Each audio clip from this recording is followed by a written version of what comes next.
Есімім Сегізбай Байболат, Қостанай облысында қоғам белсендісі. Үш сөзбен сипаттағанда мен әзілқой, еңбекқор, және де білмеймін енді көп көмегін тигіземін негізі адамдарға.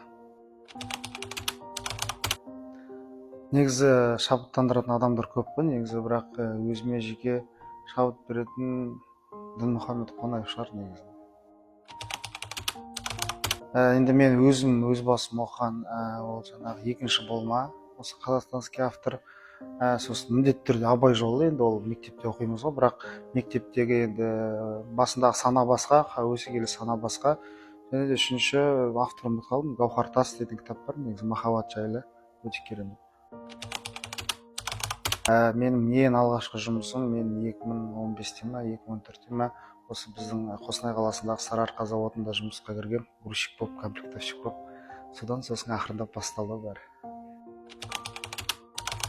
Енді мен айтпай қойын, бүкіл Қазақстанға деп айтпай қойын, осы Қостанай облысына енді қазақша контентті дамыту шығар, сондай шығар үлкен үлесім мен. Күш шындықта, еңбекте.